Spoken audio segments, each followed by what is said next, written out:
சீயோன் வேதாகம ஆய்விற்கு அன்போடு கூட இயேசு கிறிஸ்துவின் நாமத்தில் உங்களை வரவேற்கிறேன். இந்த தினத்திலும் 2 நாளாகம புஸ்தகம் முதல் 4 அதிகாரங்களை தியானிக்க சர்வ வல்லமுள்ள தேவன் தாமே நமக்கு கிருபை பாராட்டுவாராக. 2வது நாளாகம புஸ்தகம் எபிரேய பைபிளில் 1 நாளாகம் 2 நாளாகம் ஒரே புத்தகமாக கொடுக்கப்பட்டிருக்கிறது.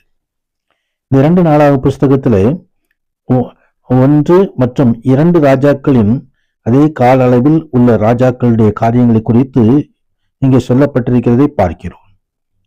2 தேசங்களின் வரலாற்றை பற்றி கூறாதபடிக்கு 2வது இந்நாளாகம புஸ்தகத்தில் யூதாவின் தேசத்தின் நிலையை மாத்திரம் இங்கே கூறப்பட்டிருக்கிறது. ஏனென்று சொன்னால் மீட்பு வரலாற்றிலே முக்கிய ஊற்றாக காணப்படுகிறது இந்த தெற்கு ராஜ்யமாகிய யூதா ராஜ்யம். தேவனை உண்மையாக வழிபடும் மையம் எருசலேம் தேவாலயம், அது யூதாவில் இருக்கிறது. யூதாவின் ராஜாக்கள் அனைவரும் தாவீதினுடைய சந்ததியார். இந்த தாவீதின் சந்ததியில்தான் மெசியா கிறிஸ்துவானவர் வந்து பிறப்பார் என்பதை நாம் அறிந்திருக்கிறோம். எனவே இதற்கு முக்கியத்துவம் இதற்கு மாத்திரம் கொடுக்கப்பட்டிருக்கிறது. 1வது அதிகாரத்திலே சாலமோன் ராஜா தேவனிடத்திலே ஞானத்தை கேட்கிறதை குறித்து பார்க்கிறோம்.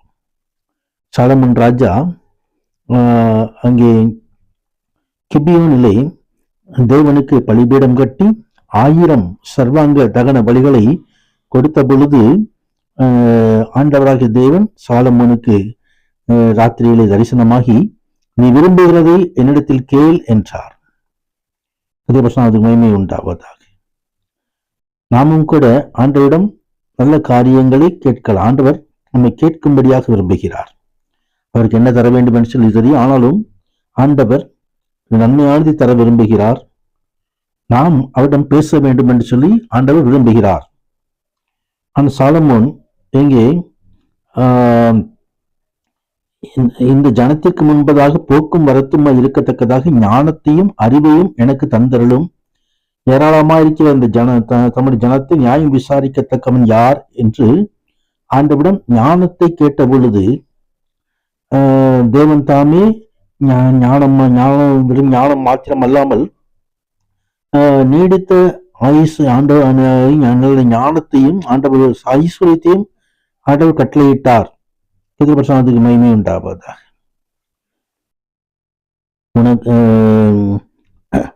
உனக்கு ஐஸ்வர்யத்தையும் சம்பத்தையும் கனத்தையும் உனக்கு தருவேன் என்று சொல்லி ஆண்டவர் கொடுக்கிறது காரியத்தை குறித்து பார்க்கிறோம். எனவே ஞானத்தை நாம் தேட வேண்டும். ஞானமே முக்கியம் என்று வேதவசனம் சொல்லுகிறது. ஞானம் கர்த்தருடைய வாயிலிருந்து வரும் என்று சொல்லி எதை சம்பாதித்தாலும் ஞானத்தை சம்பாதி என்று சொல்லி நீதிமொழிகளிலே எழுதப்பட்டிருக்கிறது. 2வது அதிகாரத்திலே தேவ ஆலயம் கட்டுவதற்கான ஆயத்தங்கள் ஏறெடுக்கப்படுவதை குறித்து பார்க்கிறோம். எங்கள் தேவன் எல்லா தேவர்களை பார்க்கிலும் பெரியவர், ஆகையால் நான் கட்டப்போகிற ஆலயம் பெரிதாயிருக்கும்.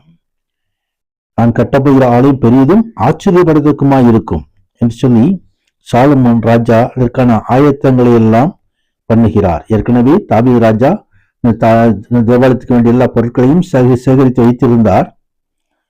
இப்பொழுதும் ஆலயத்துக்கு கட்ட வேண்டிய மற்ற பொருட்களை கட்டும்படியாக சாலமோன் ராஜா ஆயத்தப்படுகிறதை இந்த அதிகாரத்திலே பார்க்கிறோம்.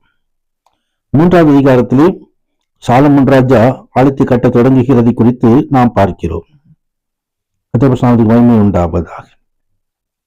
இங்கே சாலமோன் ராஜா தேவனுக்கு மகிமையாக ஆலயத்தை கட்டினது போல அங்கே திருச்சபையான தாவீதின் சந்ததியாகிய கிறிஸ்துவின் மூலமாக கட்டப்படுகிறது. கிறிஸ்து உண்டாக்கின திருச்சபையும் தாவீது உண்டாக்கின தேவாலயத்தையும் ஒப்பிட்டு பார்க்கலாம். சாலமோன் ராஜா கட்டின தேவாலயம் பொன், வெள்ளி, வெளியேறப்பெற்ற கற்களால் கட்டப்பட்டது. கிறிஸ்து வெளியேறப்பட்ட இரத்தத்தின் மூலமாக அது மீட்டுக் கொள்ளப்பட்டவர்களின் வாழ்க்கையினால் கட்டப்பட்டிருக்கிறது. சாலமோன் ராஜா கட்டிய தேவாலயம் மோரியா மலையின் மேல் நின்றது. திருச்சபையானது கிறிஸ்துவையே அடிப்படையாக அஸ்திபாரமாக கொண்டு அதிலே கட்டப்பட்டிருக்கிறது. கர்த்தருக்கு மகிமை உண்டாவதாக. சாலமோன் கட்டிய தேவாலயத்திலே மக்களுக்காக தேவனத்திலே மத்திய பரிந்து பேசியிருந்த ஆசாரியர்கள் உண்டு, ஊழியம் செய்ய முடியாத ஆசாரியர்கள் உண்டு. ஆனால் நமக்கு மகா பிரதான ஆசாரியனாய் கிறிஸ்துவே அவர் பரிந்து பேசுகிற தேவகுமாரனாய் இருக்கிறார். பிரதிபிதான வலதுபார்சத்திலிருந்து நமக்காக பரிந்து பேசிக் கொண்டிருக்கிற தேவகுமாரனாய் இருக்கிறார். 4வது அதிகாரத்திலே தேவாலயத்தின் பனிமுட்டுகள் அங்கே எப்படி தயாரிக்கப்பட்டு வைக்கிறது என்று சொல்லி அங்கே சொல்லப்பட்டிருக்கிறது குறித்து பார்க்க தேவனுடைய ஆலயத்துக்கு வேண்டிய சர்வ பனிமுட்டுகளையும் பேர் பலிபீடத்தையும் சமூக தப்பங்களையும் மேஜைகளையும் மற்றும் மற்ற எல்லா காரியங்களையும் அங்கே வைத்து எல்லாம் தயாரிக்கப்பட்டு சரியாக பொருத்தப்பட்டிருக்கிறது. கர்த்தருக்கு மகிமை உண்டாவதாக. நாமும் கூட தேவனுடைய ஆலயமாக இருக்கும்படியாக அழைக்கப்படுகிறோம். சரீரம் தேவனுடைய ஆலயமாக இருக்கும்படியாக பரிசுத்த ஆவியானவர் சரீரத்தையே தேவனுடைய ஆலயமாக கொண்டிருக்கிறார். இந்த ஆலயத்தையும் பரிசுத்தமாக காத்துக்கொள்ள வேண்டும். பரிசுத்த ஆவியான தங்கும் இடத்தை மகிமையாக நாம் கை வைத்துக் கொள்ள வேண்டும். கர்த்தர் அப்படியே நம்மை ஆசீர்வதிப்பாராக. பரிசுத்த நாமத்துக்கு மகிமை உண்டாவதாக. ஆமென், ஆமென்.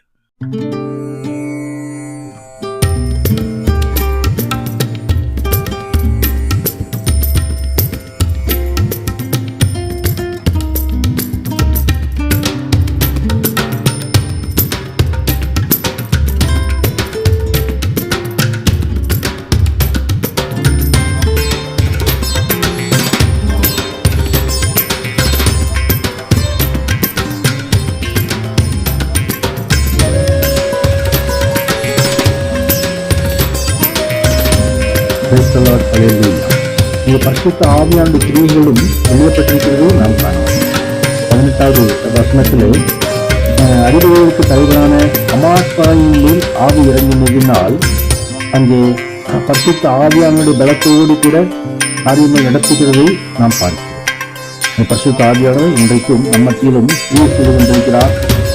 அந்த பரிசுத்த ஆவியோடு இணைந்து நாம் ஆவிக்குரிய ஜீவியத்திலே ஜெயமாக முன்னெடுக்கல நமக்கு உதவி செய்வாராக. பரிசுத்த நாமத்திற்கு மகிமை உண்டாவதாக. ஆமென், ஆமென்.